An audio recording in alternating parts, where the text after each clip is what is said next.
അതാ മുകേഷ് ഇപ്പോൾ വൈദ്യപരിശോധന പൂർത്തിയാക്കി മുകേഷ് പുറത്തേക്ക് ഇറങ്ങുകയാണ്. ഈ കേസിൽ മുകേഷിന്റെ കേസ് പക്ഷേ കുറച്ച് വ്യത്യസ്തമാണെന്ന് പറയാൻ കാരണം അതിൽ 2 കേസുകളിൽ മുൻകൂർ ജാമ്യം കിട്ടിയതാണ്. വൈദ്യപരിശോധനയ്ക്കായി അറസ്റ്റ് രേഖപ്പെടുത്തിയ ശേഷം മുകേഷിനെ പോലീസ് അകമ്പടിയിലാണ് അങ്ങോട്ട് കൊണ്ടുപോയത്. അദ്ദേഹത്തിന്റെ വണ്ടിയിൽ അദ്ദേഹത്തിന്റെ വാഹനത്തിൽ തന്നെയാണ് പോയതെങ്കിലും അതിലേതെങ്കിലും തരത്തിൽ മുൻകൂർ ജാമ്യം കിട്ടി പ്രതിക്ക് അറസ്റ്റ് രേഖപ്പെടുത്തി കഴിഞ്ഞാൽ അദ്ദേഹത്തിന്റെ വാഹനത്തിൽ പോകുന്നതിന് നിയമ തടസ്സങ്ങളുണ്ടോ എന്നറിയില്ല. എന്തായാലും അദ്ദേഹത്തിന്റെ വാഹനത്തിൽ തന്നെ പോയത്. അതിനുശേഷം വൈദ്യപരിശോധന പൂർത്തിയാക്കി പുറത്തിറങ്ങിയ മുകേഷ് നടപടിക്രമങ്ങൾ എന്ന് പറഞ്ഞാൽ ഈ അറസ്റ്റിന്റെ നടപടിക്രമങ്ങൾ പൂർത്തിയാക്കിയാണ് ഒരുപക്ഷെ ഇനിയിപ്പോൾ അദ്ദേഹം മറ്റ് പോലീസ് നടപടിക്രമങ്ങൾ ബാക്കി ഉണ്ടാവില്ല. അദ്ദേഹത്തിന്റെ വീട്ടിലേക്ക് മടങ്ങുക എന്നുള്ളതാവണം. മാധ്യമങ്ങളോട് പ്രതികരിക്കുമ്പോൾ മുകേഷ് എന്നത് ഒരു ചോദ്യമാണ്. മുകേഷ് 2 ലക്ഷം രൂപയുടെ 2 ആൾ ജാമ്യത്തിലാണ് സ്റ്റേഷൻ ജാമ്യം നൽകിയത്. നേരത്തെ മുൻകൂർ ജാമ്യം പരിഗണിച്ചപ്പോൾ ഇത്തരത്തിൽ പരാതിക്കാരുടെ മൊഴിയിൽ ചില വൈരുദ്ധ്യങ്ങളുണ്ട് എന്നടക്കം ചൂണ്ടിക്കാട്ടിയാണ്. പക്ഷേ അത് ബലാത്സംഗ കേസല്ല, അത് ലൈംഗികാതിക്രമ പരാതിയാണ്. എസ് ശ്യാംകുമാർ ചെയ്യുന്നു. ശ്യാം, എന്തായാലും വൈദ്യപരിശോധന പൂർത്തിയാവുന്നതോടുകൂടി അറസ്റ്റിന്റെ ആ നടപടിക്രമം പൂർത്തിയാവുകയല്ലേ, മുകേഷ് മടങ്ങുകയല്ലേ? ശ്യാം, ഹാഷ്മി, മുകേഷിന് പോലീസ് സ്റ്റേഷൻ ജാമ്യം അനുവദിച്ചിരിക്കുന്നു. അതിന്റെ നടപടിക്രമങ്ങൾ പൂർണ്ണമായും പൂർത്തീകരിച്ചിരിക്കുന്നു.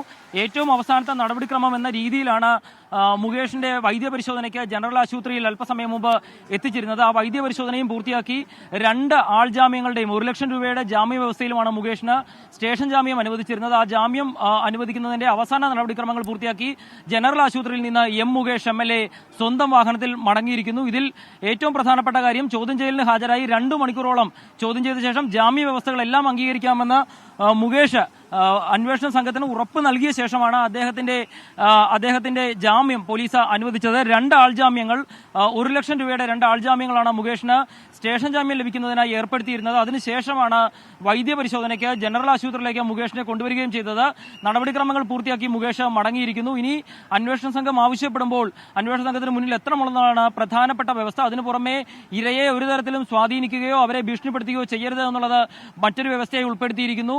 അന്വേഷണ സംഘത്തിന്റെ പരിധിയിൽ നിന്ന് അനുമതിയില്ലാതെ വിട്ടുപോകരുത് എന്നുള്ളത് 3ാമത്തെ വ്യവസ്ഥയെ ഉൾപ്പെടുത്തിയിരിക്കുന്നു. അങ്ങനെ നിരവധി വ്യവസ്ഥകൾ ഉൾപ്പെടുത്തിയ ഒരു ജാമ്യമാണ് മുകേഷിന് നൽകിയിരിക്കുന്നത്. അത് മുകേഷിന്റെ അഭിഭാഷകന്റെ സാന്നിധ്യത്തിൽ അത് അംഗീകരിച്ച് ജാമ്യത്തിന് 2 സാക്ഷികൾ 1 ലക്ഷം രൂപയുടെ ജാമ്യ വ്യവസ്ഥ ബോണ്ട് ഒപ്പിട്ട് നൽകിയ ശേഷമാണ് മുകേഷിനെ വൈദ്യപരിശോധനയ്ക്ക് കൊണ്ടുവന്നത്. മുകേഷിന് ഇങ്ങോട്ട് വന്നപ്പോൾ അകമ്പടി സേവിച്ചു കൊണ്ടുവന്ന പോലീസാണ് ഇപ്പോൾ മുകേഷ് പോയ ശേഷം ആശുപത്രിയിൽ നിന്ന് മടങ്ങുന്നത്. ഇങ്ങോട്ട് വന്നപ്പോൾ മുകേഷിന് അകമ്പടിയുമായി വന്ന പോലീസുകാരാണ് ഇപ്പോൾ പോകുന്നത്. മുകേഷ് ജാമ്യം ലഭിച്ച് പോവുകയും ചെയ്തിട്ടുണ്ട്. വൈദ്യപരിശോധന പൂർത്തിയാക്കിയ മുകേഷ് MLA അറസ്റ്റ് രേഖപ്പെടുത്തി. അതിനുശേഷം വൈദ്യപരിശോധന എനിക്കൊന്നും പതിവിലധികം സമയം വൈദ്യപരിശോധനയ്ക്ക് എടുത്തു എന്ന് തോന്നുന്നു. എന്തുകൊണ്ടാണെന്ന് അറിയില്ല. എന്തായാലും വൈദ്യപരിശോധന പൂർത്തിയാക്കിയ മുകേഷ് പുറത്തേക്ക് പോവുകയാണ്.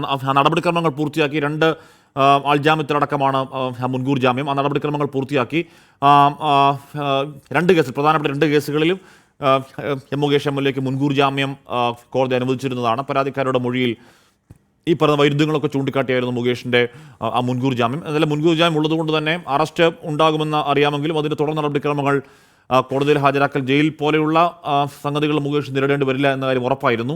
2 ലക്ഷം രൂപയുടെ 2 ആൾ ജാമ്യത്തിലാണ് മുകേഷ് MLAക്ക് സ്റ്റേഷൻ ജാമ്യം നൽകി അദ്ദേഹത്തെ വൈദ്യപരിശോധന പൂർത്തിയാക്കിയപ്പോൾ ഇപ്പോൾ വിട്ടയച്ചിരിക്കുന്നത്. ഏറ്റവും പ്രധാനപ്പെട്ടത് ഈ പറയുന്ന സിദ്ദീഖിന്റെ മുൻകൂർ ജാമ്യാപേക്ഷ തള്ളിക്കൊണ്ടുള്ള കോടതി ഉത്തരവിൻ്റെ വിശദാംശങ്ങൾ ഇപ്പോൾ വരുന്നുണ്ട്.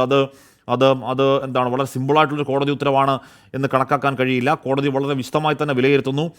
സിദ്ദീഖിൻ്റെ വാദങ്ങൾക്ക് അതിരൂക്ഷ വിമർശനമാണ് കോടതി നൽകുന്നത്. പരാതിക്കാരിക്കെതിരെ സിദ്ദീഖ് ഉയർത്തിയ വാദങ്ങൾ ഹൈക്കോടതി തള്ളുകയാണ്. പരാതിക്കാരിക്ക് ഇത്തരത്തിൽ വിശ്വാസ്യതയില്ല എന്ന വാദം അനാവശ്യമാണ് എന്ന് തന്നെ കോടതി പറയുകയാണ്. ലൈംഗികാതിക്രമത്തിന് ഇരയായി എന്നത് വെച്ച് പരാതിക്കാരുടെ സ്വഭാവത്തെ വിലയിരുത്തരുത് എന്നുകൂടി കോടതി വളരെ കർശന സ്വഭാവത്തിൽ തന്നെ പറയുന്നു.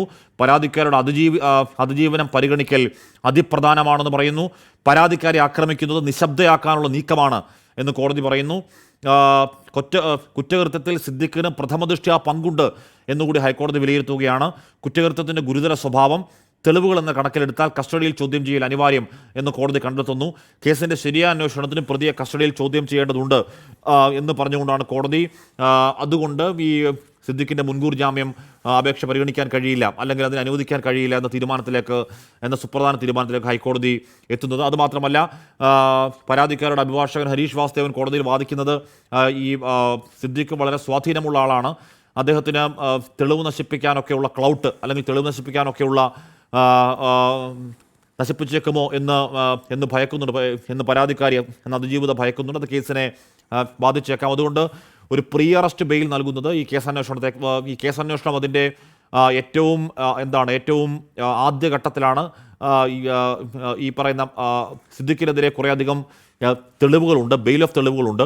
ആ തെളിവുകൾ നശിപ്പിക്കപ്പെടാതിരിക്കാൻ, അല്ലെങ്കിൽ ഇപ്പോൾ പ്രീ അറസ്റ്റ് ബെയിൽ കൊടുത്താൽ, മുൻകൂർ ജാമ്യം കൊടുത്താൽ ആ തെളിവുകൾ നശിപ്പിക്കപ്പെട്ടേക്കാം എന്ന ആശങ്ക പരാതിക്കാരി കോടതിയിൽ അഭിഭാഷകരോട് അറിയിക്കുന്നു. കോടതി അത് 100% മുഖവിലേക്ക് എടുക്കുന്നു മാത്രമല്ല, സിദ്ദിഖിൻ്റെ അഭിഭാഷകൻ പരാതിക്കാരി ഒരുപക്ഷെ അത് കോടതിയിലെ വാദമുഖങ്ങളാണെന്നൊക്കെ പറയുമ്പോൾ പോലും ഒരു വ്യക്തിഹത്യാ സ്വഭാവത്തിലേക്ക് നടത്തിയ വാദങ്ങൾക്ക് അതേ അർത്ഥത്തിൽ കോടതി മറുപടി പറയുകയാണ്. ഒരു സ്ത്രീ ഉയർന്നതോ താഴ്ന്ന നിലയിലുള്ളതോ ആകട്ടെ, അവർ സമൂഹത്തിൽ ഒരു ബഹുമാനം അർഹിക്കുന്നു എന്ന് കോടതി പറയുന്നു. കസ്റ്റഡി ചോദ്യം ചെയ്യലിനെ അനുകൂലിക്കുന്നു കോടതി. തെളിവുകളും രേഖകളും പ്രതിക്കെതിരാണെന്ന് പറയുന്നു കോടതി. സമൂഹത്തിൽ സ്ത്രീ ബഹുമാനം അർഹിക്കുന്നു എന്ന് ഹൈക്കോടതി പറയുകയാണ്. സിദ്ദിഖിനെതിരായ പരാതി ഗുരുതരമാണ് എന്ന് കോടതി ഒരിക്കൽ കൂടി പറയുന്നു. സിദ്ദിഖിൻ്റെ വൈദ്യപരിശോധന നടത്തേണ്ടതുണ്ട്, സാക്ഷിയെ സ്വാധീനിക്കാൻ സാധ്യതയുണ്ട്, നിരീക്ഷണമുണ്ട്. ഹേമ കമ്മിറ്റി റിപ്പോർട്ട് അതിജീവിതമാർക്ക് കരുത്തു നൽകുമെന്ന് കോടതി ഈ ഉത്തരവിൽ പ്രത്യാശ പ്രകടിപ്പിക്കുന്നു. അതിജീവിതമാർക്ക് മുന്നോട്ടേക്ക് പോകാനാകും എന്നും ഹൈക്കോടതി പറയുകയാണ്.